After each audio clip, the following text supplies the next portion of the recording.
Gitu. Oke. Loh, itu ada Cybertruck, dummy-nya ya? Itu dummy gitu. Oh my god.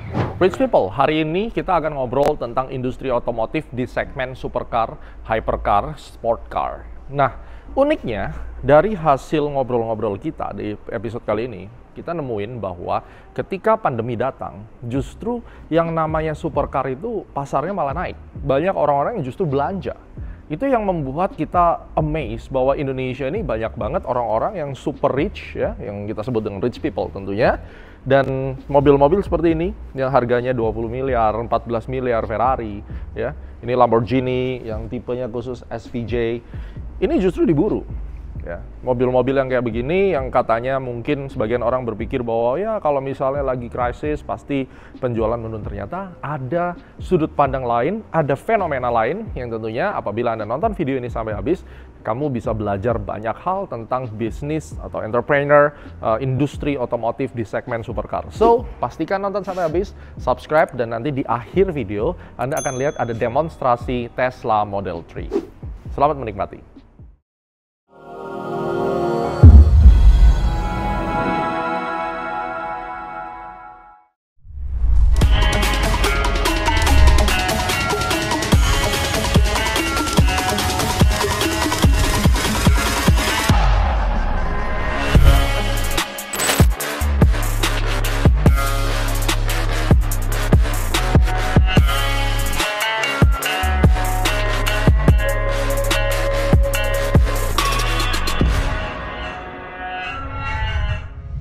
Rich people, langsung saja Rudy Salim, Siap. Presiden and Founder dari Prestige Motor. Kalau kita lihat di Karate Kid Cobra Kai, itu ada LaRusso Auto ya. Kalau ini di Indonesia kita ada Rudy Salim dengan Prestige-nya. Ini benar-benar konsepnya showroom yang supercar yang paling open nih, paling happening kayaknya. Iya, jadi memang rencana kita buat supaya semua orang bisa datang, semua orang nggak takut buat datang. Jadi kita bikin kopi se-Indonesia. Biar orang bisa ngopi-ngopi sembali lihat supercar, dan setiap minggu atau 2 minggu sekali kita adain drive, jadi para supercar owner mampir ke sini untuk ngopi-ngopi, lihat-lihat. Wow, oke. Gitu. Tapi kenapa tadi ada kata takut, itu kenapa sih? Emang mereka takut ya datang ke showroom supercar? Iya, ada barrier of entry lah, jadi ada suatu barrier buat orang mau datang aja, kadang sampai message ke Instagram, boleh nggak sih datang foto-foto doang, boleh nggak ini lihat-lihat doang ya. Padahal kan ya kalau datang harus beli, saya pakai pisau aja beli, nah kan kayak gitu, atau pakai pistol beli. Nah, tapi kan namanya jualan ya, ada yang beli, ada yang enggak, ada yang mau nanya, mungkin belinya 5 tahun ke depan, 10 tahun ke depan juga nggak apa-apa. Luar biasa. Kita jelasin dulu. Jadi ini termasuk showroom supercar yang inklusif dan semua orang bisa datang lihat.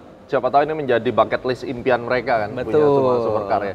Oke guys, so hari ini kita akan bahas langsung tentang bisnis otomotif khususnya di segmen supercar. Ya. Dan kita lihat Prestige Motor ini levelnya kalau di Indonesia udah top 5 lah kalau saya rasa ya, dengan kondisi display yang seperti ini. Oke, Anda sebagai CEO melihat dari makro outlook Indonesia dulu. Ini berdiri tahun berapa Prestige? Dari tahun 2012 pertama kali import mobil Desember, sampainya di Januari 2013. Berarti Anda tidak melewati krisis global 2008 ya? Sebenarnya enggak, tapi ada krisis PPNBM 2014 dan ada COVID di 2020. Ya. 2020. Jadi ini sangat sensitif dengan PPNBM bisnis ini? Sangat sensitif karena ada komponen perpajakan yang kita kena itu pertama PIB, pajak impor barang, itu 50%. Dari harga impor barang dari harga unit. Oke. Yang kedua ada PPH, PPN, dan PPNBM. Jadi ada 4 komponen.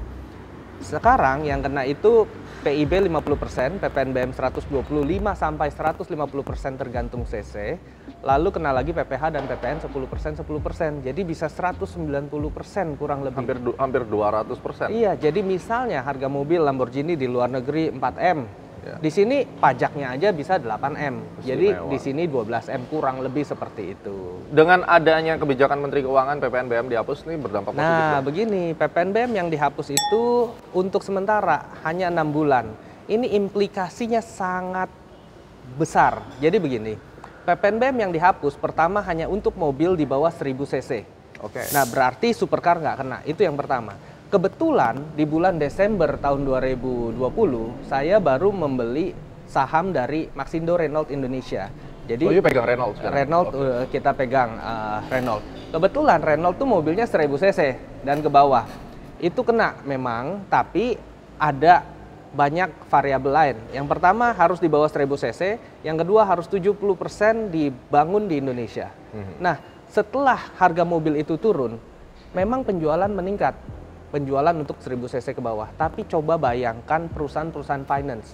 Orang yang baru beli mobil 3 bulan, mobil barunya turun. Bisa-bisa mereka nggak melanjutkan pembayaran loh, karena harga mobil barunya turun. Yang kedua, pasar secondary market. Pasar secondary market itu sangat price sensitif. Berbeda 1 juta atau 500.000 aja orang bisa pindah ke tempat lain untuk beli mobil yang lain. Nah, bagaimana dengan harga mobil second yang harga barunya turun? Mobil secondnya bagaimana? Keinjek banget. Keinjek banget. Dan ini hanya berlaku 6 bulan lagi. Kalau 6 bulan lalu nanti ada perubahan lagi, harganya naik, saya rasa sebenarnya ini bukan keputusan yang tepat. Walaupun saya senang sekali PPNBM turun, tapi yang lebih tepat mungkin bisa dilakukan seperti negara lain, yaitu memberikan DP 0%, bunga cuma 1% untuk meningkatkan daya beli. Harga mobilnya tetap. Kalau nggak banyak sekali implikasi terhadap second tier marketnya, seperti ya itu tadi leasing. Perusahaan leasing udah kucurin dana 1 triliun untuk mobil-mobil murah 1000 cc ke bawah, tiba-tiba harga mobil barunya turun. Wah, keder dong. Wah, gila. Yang kemarin pada batal jangan-jangan atau gimana ya, kayak gitu. Gila, kalau kita bicara tentang 1% itu untuk mobil baru atau bekas? Ada saran nggak? Saya rasa itu mobil baru, karena mobil bekas memang ada resiko rusak, resiko apa lebih tinggi resikonya. Jadi memang harus untuk mobil baru. Jadi itu lebih efektif kalau seandainya insentif atau stimulus dalam bentuk diskon pajak 100% di PPNBM daripada dia cuma untuk mobil-mobil tertentu, lebih baik dibikin 1% aja bunganya. Lebih baik hanya untuk bunga. Jadi bunga leasing. Bunga leasingnya 1%, otomatis daya beli masyarakat meningkat, cicilannya jadi murah, DP-nya 0%. Saya rasa itu lebih bijak dibandingkan harga yang diturunkan hanya dalam waktu 6 bulan. Nah, bagaimana dengan konglomerasi atau kapitalisasi pasar? Misalnya, Bapak punya duit banyak, saya punya duit. Kita beli yuk 1000 mobil, pajaknya nggak ada. Nanti bulan ke-7 kita jual. Kan akan terjadi hal seperti itu. Banyak hal-hal yang loophole saya rasa kalau permainan harga. Itulah sebabnya harga mobil kita nggak bisa hari ini diskon, besok enggak. Itulah brand-brand besar seperti Hermes, Chanel, atau apa. Nggak pernah ada diskon, kayak gitu loh. Karena kalau begitu ada diskon langsung di stok sama pedagang, gitu kan, terus dijualin lagi. Jadi bisa terjadi hal sama kayak kita main jam tangan lah ya, retail price kurang lebih begitu. Ditahan kayak begitu. Nggak mungkin diturunin gitu. Betul. Ya harga mobilnya sekarang turun, nanti implikasinya banyak sekali. Berarti kayak Mercedes dan BMW itu nggak dapat benefit? Nggak, karena hanya di bawah 1000 cc. Jadi nguncinya di 1000 cc. Mobil-mobil seperti itu biasanya 2000 cc minimal. Ya even Avanza juga nggak dapet dong? Avanza nggak dapet, dan mobilnya harus 70% dibikin di Indonesia. Nah ini yang repot, terus buat apa bikin kebijakan begitu? Jadi ya memang hanya segelintir. Coba dilihat perusahaan mana saja sih yang terbenefit. Nah, dari situ mungkin kelihatan. Justru dengan adanya kebijakan ini malah bikin blunder ke belakang nih untuk secondary marketnya ya? Yang ditakutin seperti itu. Kalau mau untuk merata semua, ya bikin aja DP 0%, didukung pemerintah, dijamin pemerintah. Bunga rendah deh 1% misalnya ya, didukung pemerintah juga. Kan otomatis semua brand dapet. Ya, semua brand bisa keserap ya. Untuk membangkitkan industri otomotif di Indonesia. Kalau ini brand tertentu yang punya CKD doang, lalu yang ya bisa dilihat lah brand mana yang bermain. Benar. Gitu. Berarti kalau kita ngomong trade, yang pertama adalah kasus PPNBM, yang kedua bagaimana dengan translasi kurs. Kan bisnis ini kan sangat erat dengan kurs. Anda sweet spotnya currency kita di berapa sih? Jadi gini, memang selalu kita harus hedging lah mau nggak mau. Karena kalau nggak hedging, terus terang nilai tukar rupiah itu fluktuatif sekali. Apalagi kurs yang kita gunakan USD, kalau nggak pounds. Pounds itu dari awal tahun ke sekarang aja udah naik turun terus. Sekarang per detik ini rupiah 14 ribuan melawan US. Padahal 3 minggu yang lalu masih 13.900. Iya, jadi memang lumayan lah berimpact. Jadi kalau harga mobil 14 miliar bisa turun 13 miliar 900 kalau berdasarkan kurs to kurs, kurang lebih kan begitu. Jadi ya kita harus hedging, dan biasanya kita juga menjual unit kalau indenan tuh berdasarkan kurs. Jadi memang kita kasih note berdasarkan kurs. Subject to currency ya? Iya. Nah kalau hedgingnya strategi gimana? Kalau hedging yang kita lakukan strategi memang biasanya kalau mobil itu untuk stok, udah kita bukukan untuk stok, jadi mau nggak mau nilai kurs yang dibeli adalah saat itu. Misalnya perusahaan lagi nggak ada cash flow, karena sekali beli mobil kan 50 unit, perusahaan lagi nggak ada cash flow, otomatis di pembukuan udah pasti nilai tukar dipakai seperti itu. Ketika barang datang berubah, udah ada resiko kurs deh. Iya, kalah kurs kan berarti kan? Bisa untung kurs, bisa kalah kurs. Kalau kalah di pass over ke klien dong otomatis? Enggak, nggak bisa. mau Anda itu serap udah ya? absorb. Itu kurang lebih bisa berapa persen? Kebetulan karena partial payment ada gitu, saya rasa mungkin bisa 3-4%. Secara average ya? Bisa kena begitu. Tapi ya ada pernah juga malah untung kurs juga ada pernah. Tapi ya itu udah terlalu spesifik dan ya strategi yang dijalankan sangat fleksibel ya. Jadi nggak ada patokan khusus harus ini harus itu. Tergantung unit mobil, tergantung harga mobil, tergantung karakter pembeli. Ada karakter pembeli yang barangnya udah nyampe juga masih nunggu leasing, ada yang begitu nyampe langsung cash, jadi kita bisa lihat dari situ. Ini menarik, jadi artinya Anda sebenarnya nggak terlalu pusing masalah harga kursnya mau ke atas atau ke bawah, yang penting stabil aja, jangan terlalu banyak volatility. Yang penting stabil, mau mahal ya mahal nggak apa-apa, mahal terus. Jangan hari ini mahal, besok murah. Gitu, volatility yang bikin mati ya?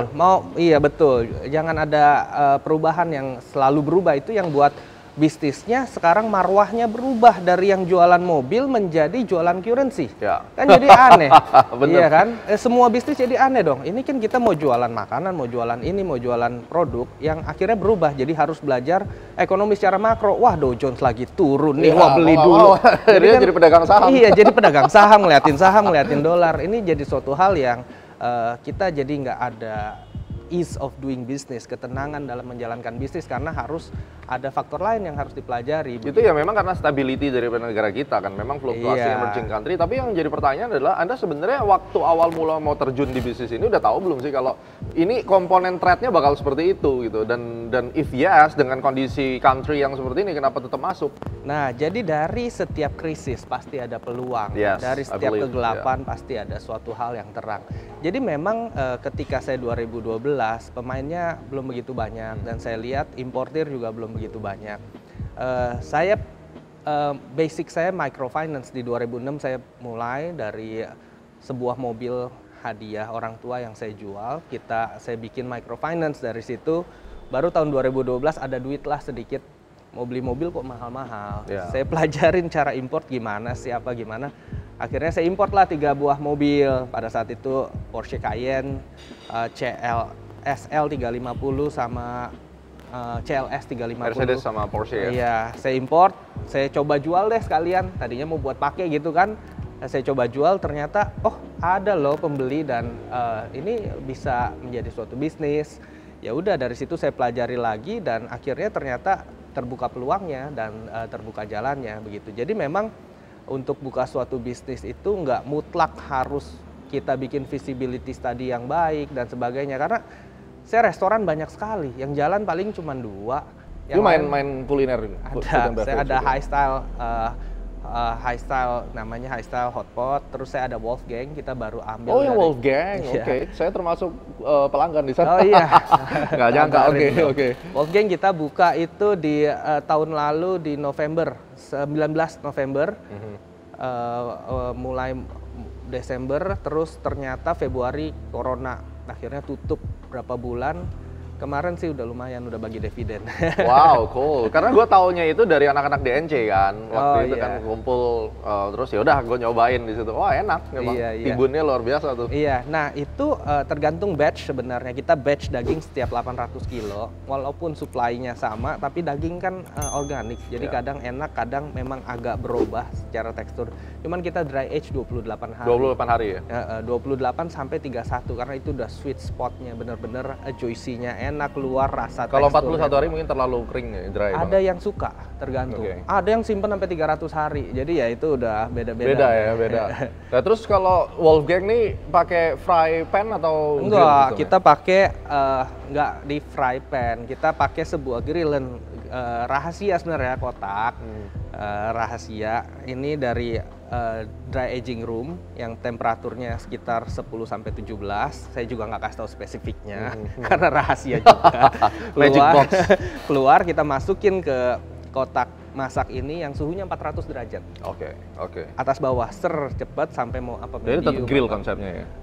Bisa dibilang begitu. Karena saya tidak lihat tekstur grill dari daging. Enggak, karena alatnya kotak gini masuk. Oke, Memang nggak ada grill, nggak ada arang di bawah. Jadi kayak roast chicken gitu ya, dipanggang atas bawah, floating lah ya dagingnya. Mungkin ya begitulah.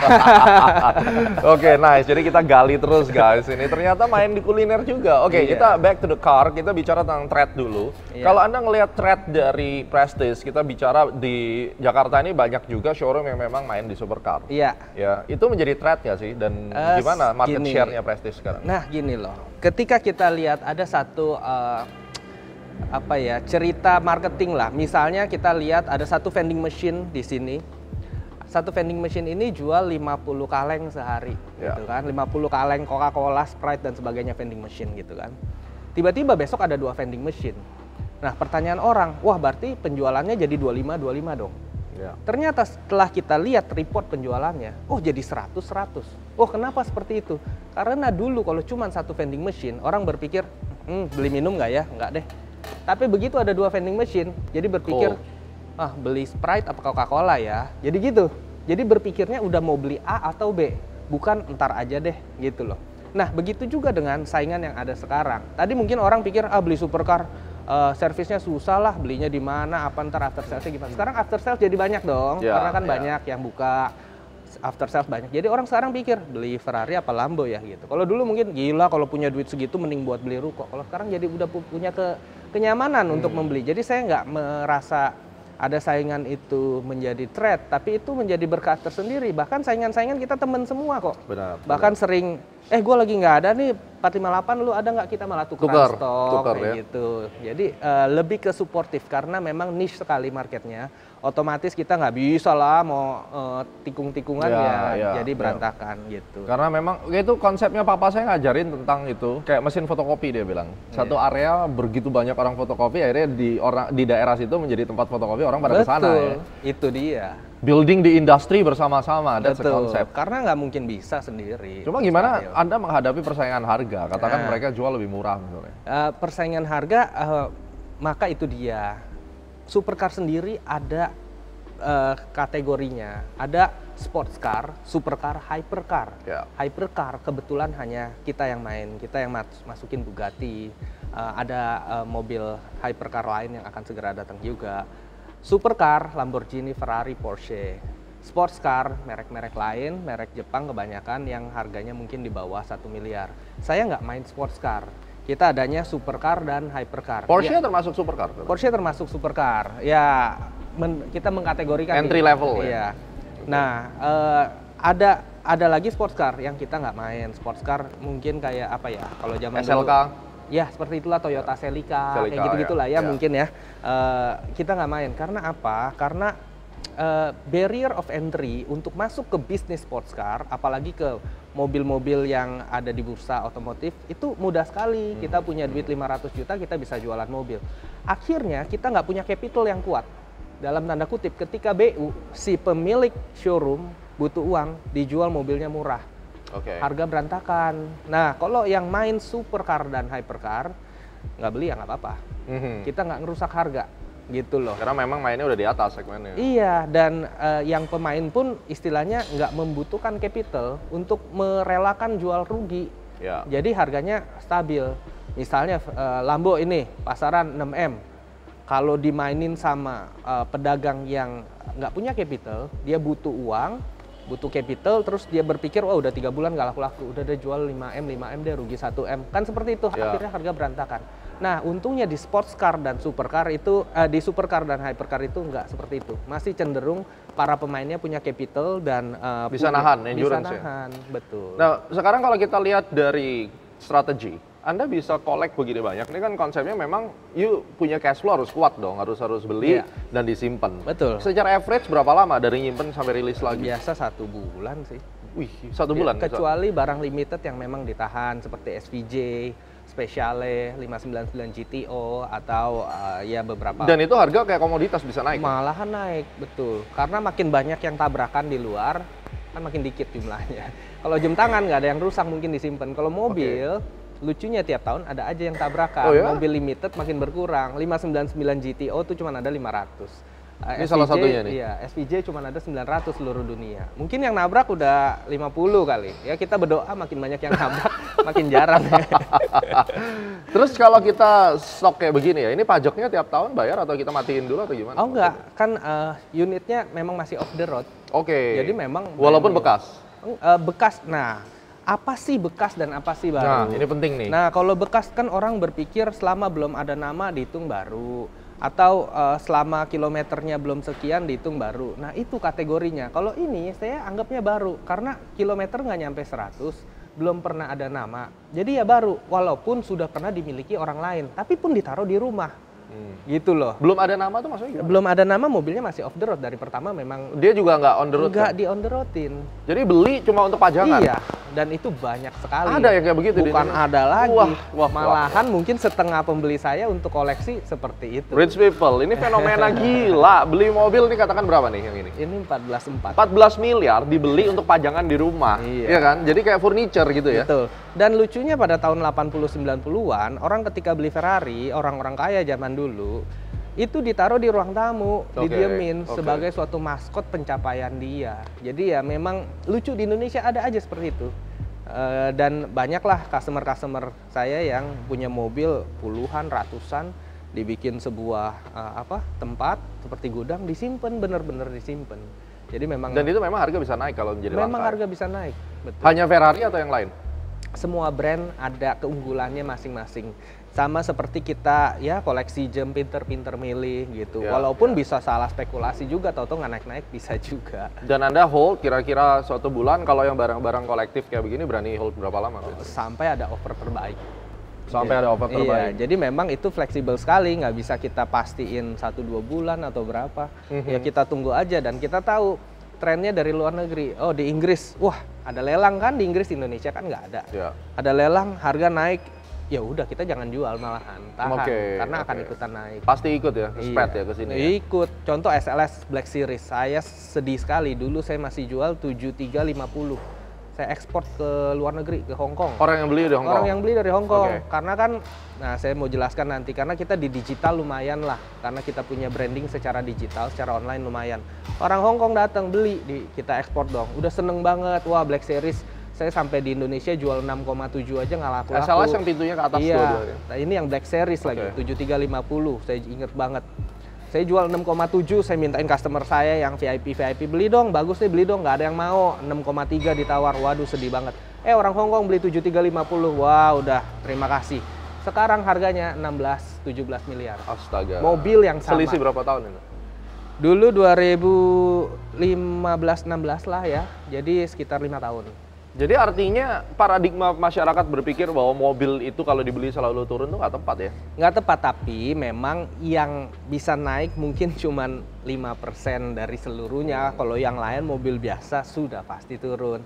Mobil itu harus, contohnya mobilnya akan keluar turbo tahun depan, sudah tidak keluar lagi naturally aspirated yang nggak turbo. Otomatis yang naturally aspirated jadi harganya naik, kayak gitulah. Jadi ada faktor-faktor tertentu. Atau mobilnya misalnya warna kuningnya udah nggak diciptakan lagi, tahun depan hanya merah, biru, hijau misalnya. 458 gitu contohnya bakal jadi barang koleksi? Enggak, saya rasa kalau itu yang belum. Spider even?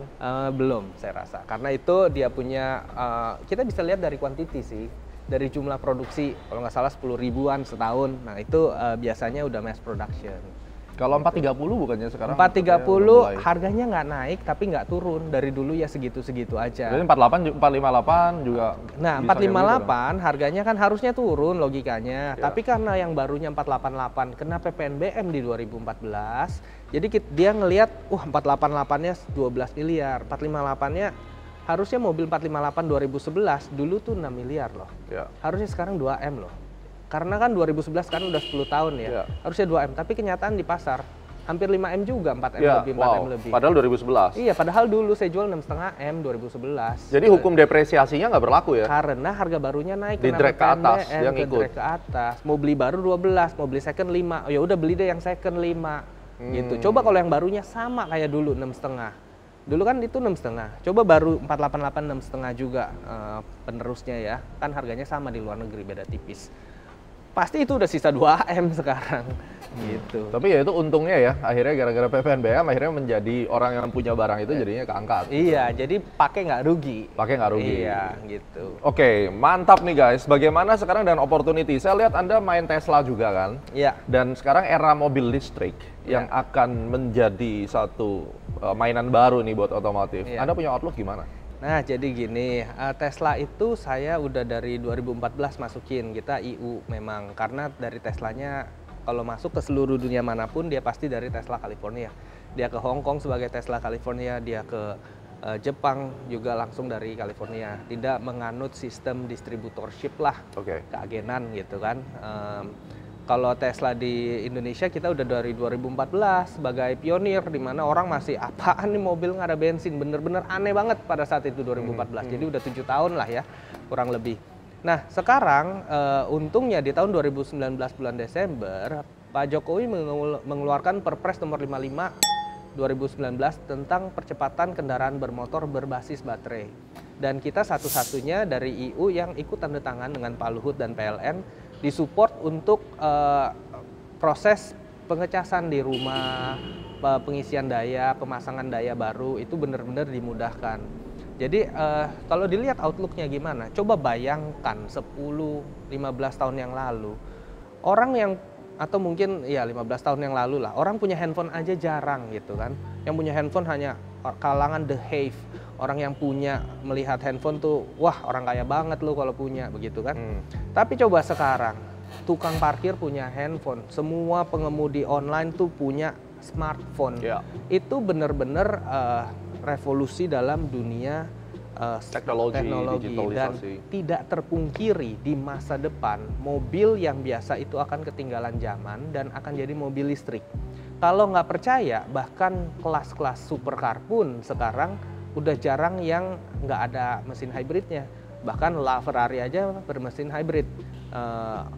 Mobil produsen-produsen lain pun udah bermesin hybrid. Mobil tercepat di dunia pun akselerasi mobil listrik gitu. Jadi udah tak terpungkiri bahwa mereka juga meyakini bahwa ke depan mobil listrik akan menjadi jawaban.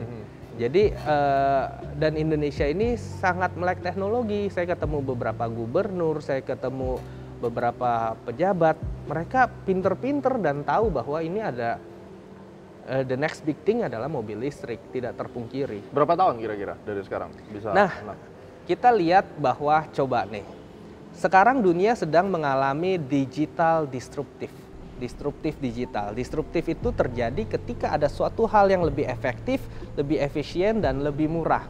Coba, saya tuh dari dulu udah pikir, kenapa sih kita kalau kuliah di Indonesia, dosen-dosennya terbatas hanya dari Indonesia, kita tidak bisa menyerap ilmu dari luar, kenapa nggak dibikin online class dari sebagainya. Ternyata di bulan Maret tahun lalu, jebret dalam hitungan 1 minggu, sekolah itu yang tadinya konvensional bertemu tatap muka, berubah jadi Zoom. Itu terjadi digital disruptif teknologi yang begitu cepat. Nah, atau disruptif digital lainnya adalah misalnya dulu ada Facebook, MySpace, ada Friendster, MySpace. Itu adalah digital disruptif teknologi yang paling mudah mendisrupsi dan paling cepat terdisrupsi. Terus berubah jadi Facebook. Friendster dulu ada ya? Iya, dulu Friendster, MySpace. Betul. Terdisrupsi sama Facebook, Instagram. Sekarang udah ada TikTok, Clubhouse. Ini terdisrupsi cepat sekali. Nah, begitu juga sekolah. Sekolah dulu orang harus bertatap muka, sekarang udah Zoom. Benar-benar hanya dalam waktu minggu loh. Mungkin kan kalau kita mau mengimplementasikan dan memaksakan itu, ibu-ibu di rumah juga mungkin kurang setuju. Tapi sekarang kan mau nggak mau. Nah, begitu juga yang mobil listrik seperti ini, itu mungkin bisa terjadi sangat cepat, lebih cepat dari yang kita bayangkan. Kalau ada disrupsi tertentu. Nah, untuk melihat disrupsi itu variabelnya kan banyak sekali. Kalau kita tahu akan ada pandemi, mungkin udah bikin aplikasi Zoom dari awal. Sekarang udah jadi orang terkaya, salah satu orang terkaya yang punya Zoom. Gara-gara disrupsi digital tersebut gitu loh. Jadi saya yakin ke depannya disrupsi teknologi itu bukan cuman ada di hal yang tadi, tapi ke depannya mungkin segala hal yang bersifat motoris itu digantikan dengan artificial intelligence dan robot. Dan itu is a matter of time. Berarti. Tinggal tunggu waktu. Yang tidak mau berpikir ke situ akan ketinggalan zaman. Jadi yang mau berpikir ke situ baru bisa maju. Karena itu tidak terpungkiri kok, manusia secara civilization akan semakin maju dan satu-satunya adalah teknologi ke depannya. Ya, menarik ya. Jadi kita bicara outlook ya, mungkin 10-15 tahun ke depan, siapa tahu di dalam rentang itu ada disruptif otomotif, listrik, mungkin menguasai. lebih cepat, Mungkin bisa lebih cepat ya. Atau jangan-jangan tahun ini ada kejutan dari kita, nah nanti kita bisa kasih lihat. Bisa, wah mantap. Nah Tesla sendiri di Indonesia, dia pakai listrik, infrastruktur untuk recharge baterainya gimana di negara ini? Memang mindset dari orang itu susah dong kalau mau ngecas. Ya. Justru saya tekankan kepada para customer bahwa mereka tuh ya pakai Tesla serasa punya pom bensin di rumah loh. Karena di setiap rumah kita pasangin charger. Dan sekali ngecas bisa 400 sampai 500 km. Jakarta, Bandung, Jakarta masih sanggup istilahnya begitu. Ketika casan itu dipasang di rumah, artinya kan kita punya pom bensin di rumah. Pakai langsung ngecas kemana aja bisa. Oke lah kalau habis di tengah jalan gimana lupa ngecas di rumah. Sekarang udah lumayan banyak titik SPKLU, stasiun pembangkit listrik umum, pengisian bahan bakar listrik umum. Itu udah lumayan ada di beberapa tempat, di beberapa mall di Jakarta, di Pacific Place kita yang pasang, di beberapa mall juga udah ada. Jadi itu udah cukup saya rasa. Karena kalau combustion engine, mesin konvensional, bensinnya habis, itu kan kita ke pom bensin. Kalau ini harusnya kita nggak pernah habis listrik. Wong sampai rumah tidur kita cas kok. Kita nggak pernah habis listrik sebenarnya begitu. Cuma ya itu nanti seiring dengan mobil listrik pasti pemerintah akan infrastrukturnya disiapin memang untuk begitu, pengisian baterai. Karena sifatnya seperti telur dan ayam, mau pasang infrastruktur dulu atau mau produknya dulu. Kalau infrastruktur dulu nggak ada produk, nggak ada volume, infrastruktur ini dapat generate revenue dari mana? Betul. Sedangkan kalau produk nggak ada infrastruktur, bagaimana menunjang kelayakan penggunaan produk ini? Jadi mau nggak mau memang harus ada political will dan government will untuk masuk dulu membuat infrastrukturnya. Dan sekarang sudah dilakukan. Memang outlook-nya ke sana sih sebenarnya. Memang sudah pasti ke sana. Oke, we move to finance. Saya punya feeling bahwa ini company akan go public nih. That's my feeling, ya. But let's say ini menjadi kenyataan, ya. Tentunya misalnya saya kebetulan underwriter juga, ya. Oh gitu. Ya, so saya bisa. Boleh ngobrol kita. Ya, kita lihat value-nya nih kayaknya oke. Nah, kalau kita bicara dengan bisnis kayak begini, Anda stock turnover 1 bulan dan Anda bisa begitu sukses jalankan. Kita ngomong tentang NPM. Ya, untuk kita menghitung net profit margin dari industri yang seperti ini dengan kondisi COVID atau mungkin the next 3 years kondisinya bisa recovery, itu NPM di berapa industri ini? Dan compare to regional bagaimana?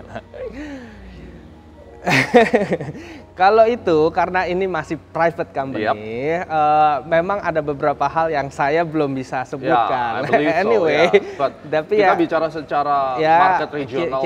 Kita minimum penjualan per bulan saja ya dari berbagai brand itu ya bisa 20 sampai 28 unit. 20 sampai 28. Iya, tapi berbagai brand. Tapi kalau untuk value dan sebagainya ya. Ya, oke, let's say kita ngomongin persen. Maksud saya NPM net profit margin persen di industri supercar bisa hit 10-20%? Oh, nggak bisa. Nggak bisa. Itu less than 5 I believe.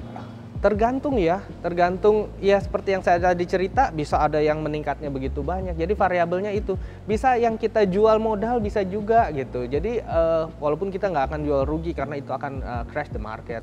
Tapi ya nggak ada persentase yang pasti. Cuman kalau secara averaging ya masih rahasia dapur lah. But industri katakan di Asia Pasifik yang serupa. Jadi gini, ada beda dua hal. Seharusnya ada mobil second dan mobil baru kan, supercar itu terserah mau mobil baru atau mobil second. Seharusnya perbandingan mobil baru dan mobil second tuh 2:1. 2 mobil baru, 1 mobil second. Kenyataannya sekarang terbalik nih. Oh ya? Iya, karena orang lebih mau mobil second.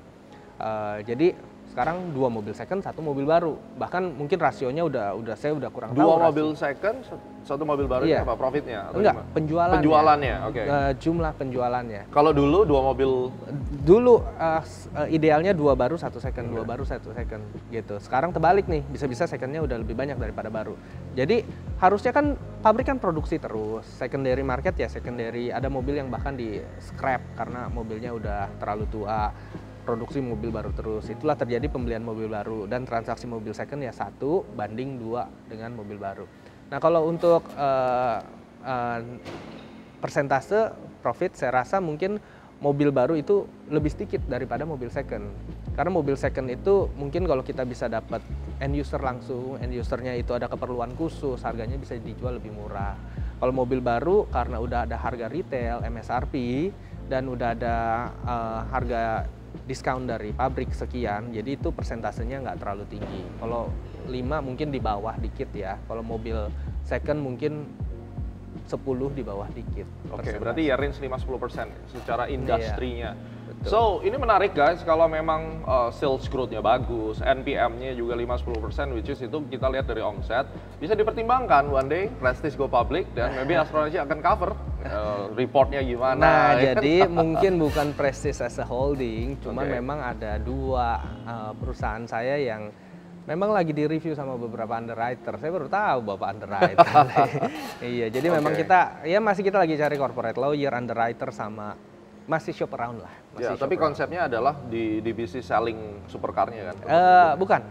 Saya ada beberapa anak perusahaan lain yang secara structure company lebih baik, yang secara legal lebih baik dan lebih mudah untuk dieksplor untuk bisa public sih. Kalau ini kan masih personal ya, jadi saya rasa nggak untuk brand prestisnya. Oke, menarik. Jadi Anda sudah tahu ini ada satu bisnis yang target marketnya adalah high net worth, bahkan beli mobil 14 miliar untuk dijadikan furniture, terus kemudian outlook daripada mobil listrik itu menurut seorang Rudy Salim bahwa ini akan menjadi sebuah tren baru apabila ada disruptif yang terjadi, tiba-tiba akan flip seperti itu, maka nasib daripada mobil-mobil yang menggunakan BBM nih ya otomatis akan tergantikan. Akan ketinggalan. Bisa tiba-tiba sekali loh kalau tiba-tiba. Dan you already prepare untuk itu? Kita udah siap dari 2014. 2014, nice. Oke, sekarang kita lihat guys, di Prestige ini ada mobil apa aja. Siap. Dan siapa tahu Anda mau beli, bisa langsung ke WhatsApp ke nomor ini ya. Siap. Jadi pastinya nanti tinggal lihat, wah saya lihat Ko Rudy di channelnya Astronaci ya. Boleh mampir ke sini foto-foto. Mantap, boleh dong. Oke, kita lihat-lihat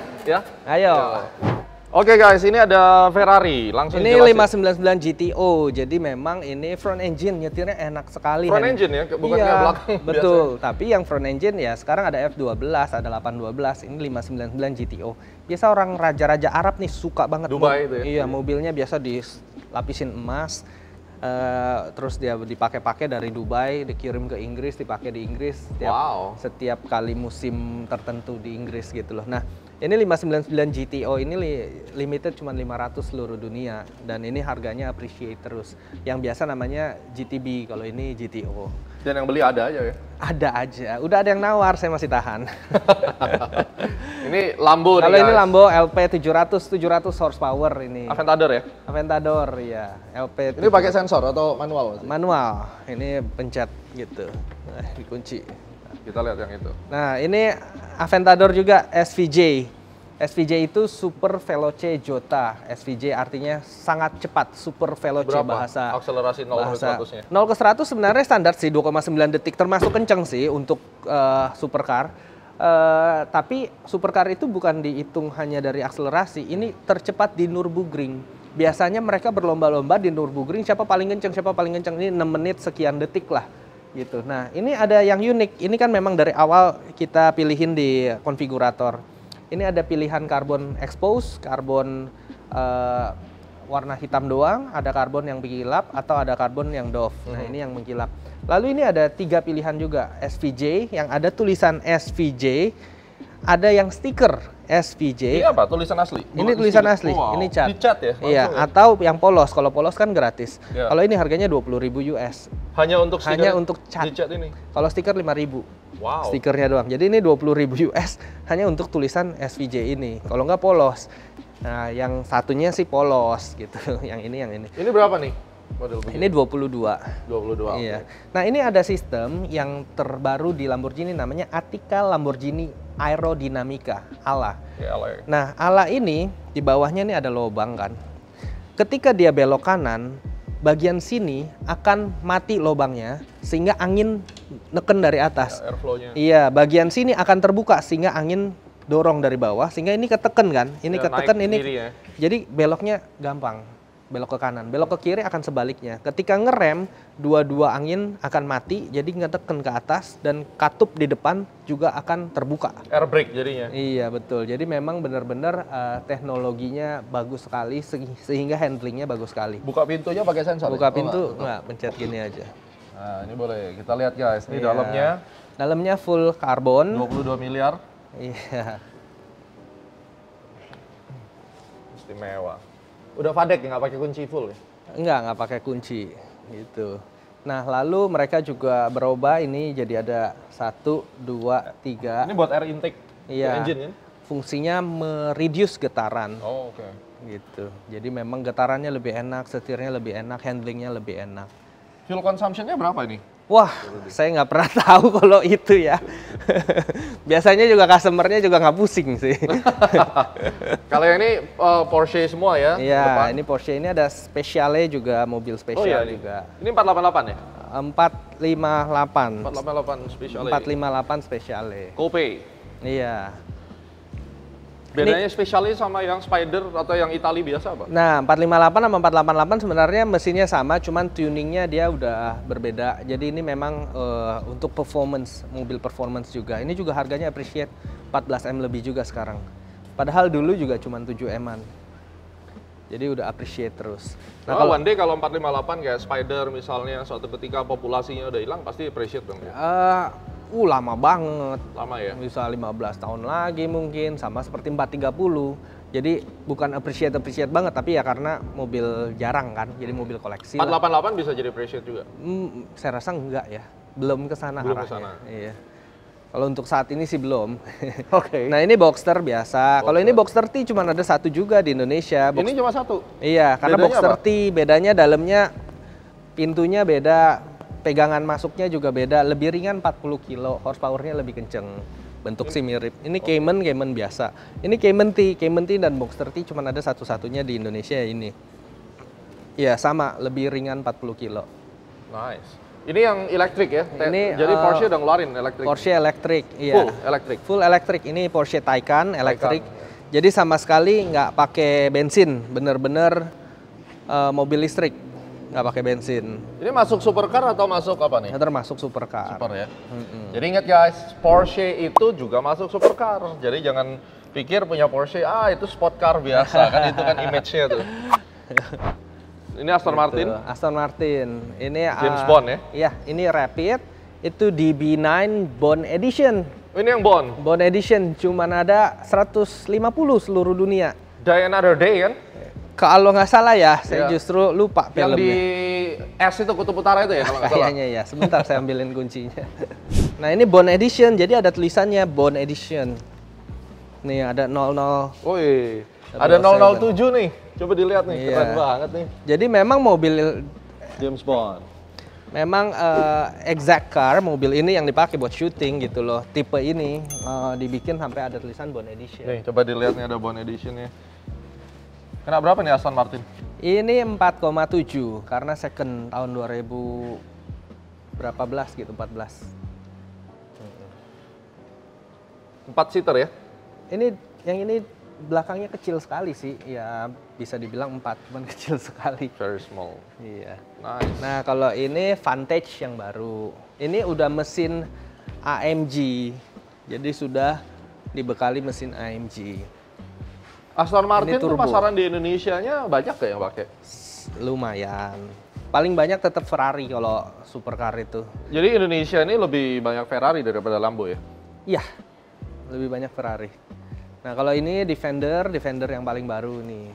Nah ini menarik nih, Iya. Land Rover. Ini juga masuk di James Bond tapi belum keluar filmnya. Oh. Mobilnya terbang-terbang di James Bond, loncat-loncat, tembak-tembakan. Ini baru nih, baru banget datang. Itu buat yang Di belakangnya ada beginian. Ini buat ngisi apa? Bagasi? Ini kalau zaman dulu di sekolah ada yang jual stiker, dibuka lapak begitu. Nah, ini bisa buka lapak gitu. Buka lapak jualan tahu. Jualan tahu pakai ini guys, ayo kita beli, kita buat jualan. Atau enggak stiker-stiker itu Dragon Ball. Dragon Ball. Stiker-stiker kan. Kita seumuran deh, Anda 87 ya? Saya 87. Saya 86. Oh gitu, waduh. Oh ini sudah pakai, atasnya udah pakai apa? Kamera ya? Iya, mirror, jadi mirror kamera. belakangnya. Betul. Menarik. Jadi yang suka mobil-mobil SUV ini tentunya ini bisa jadi pilihan nih. Iya, betul. Tapi ada motor juga, saya. Motor kita sub dealer dari Royal Enfield kerjasama. Mereka Ini motor-motor kayak World War ya? ini kayak apa ya? Macam yang pecinta Harley biasanya suka ada motor off-roadnya juga gitu. Jadi campur-campur. Jadi Nah, di full import nih ceritanya nih. Iya. Nah, di belakang bengkel kalau mau lihat. Red Sea. Di sini ada pintu rahasia. Sebenarnya sih masuknya lewat samping, cuman ini nggak apa-apa. Halo. Iya. Jadi sekaligus Prestige beli ada service center ya? Iya dong, kita ada bengkel. Nah, Tesla semua servis di sini. Wow. Gitu. Jadi memang servisnya di sini. Itu ada Taycan lagi juga baru datang. Ini taksi Bluebird juga. Bluebird udah pakai ya? Bluebird udah pakai. Ini apa ini? Ini Taycan nih, Taycan yang baru. Ini baru ya? Ini baru. Ini mau delivery, kita pre-delivery inspection. Ini warnanya juga one of kind. Namanya Crayon. Kena berapa? Crayon Porsche color. yang begini? Sekitar 3,3. Lebih worth it beli Tesla listrik atau Porsche listrik? Waduh. Kita cobain deh Tesla Oke. performance-nya biar tahu. Nah, saya kasih lihat. Secara brand, tapi apakah Tesla sudah bisa equal dari brand value-nya? Sebenarnya, sekarang Tesla punya value itu lewat sini lagi. Ya. Tesla punya value itu sama seperti 9 perusahaan otomotif dunia digabung.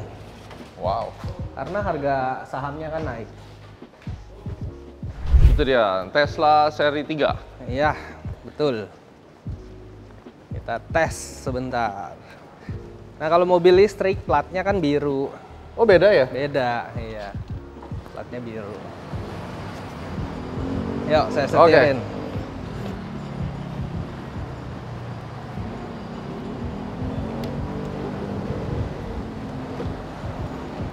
Oke, sekarang langsung kita coba Tesla Model 3. Wah. Nah, Tesla ini memang membuat mobilnya tuh bener-bener buttonless. Jadi sebisa mungkin nggak ada button. Jadi nggak ada button di sini. Oh, ya sama sekali ya. Betul-betul di sini. Nah, terus kita bisa lihat ini nih. Kita bisa lihat kamera. Kan ini ada kamera sekelilingnya. Kita bisa play. Tuh. Ini kita tadi bisa kelihatan.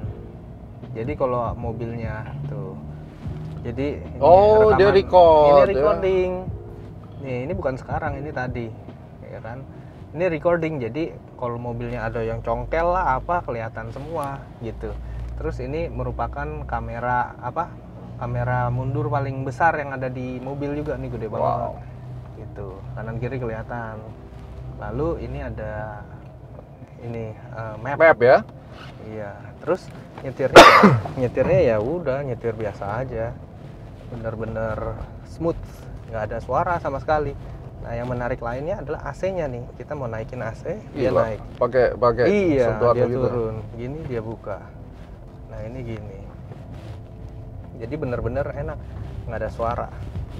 Nah, gitu.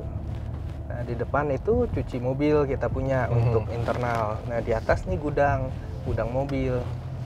Jadi mobil kita tuh total tuh hampir 200 kalau sama Renault dan lain-lain. Nah, ini saya akan jadikan apa namanya untuk poles. Gitu. Oke. Loh, itu ada Cybertruck, dummy-nya ya? Itu dummy. Let's go. Oh my god.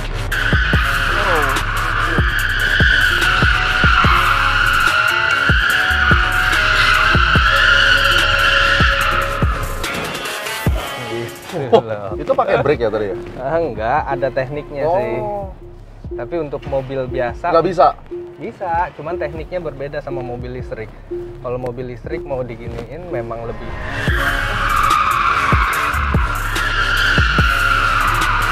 mudah lah.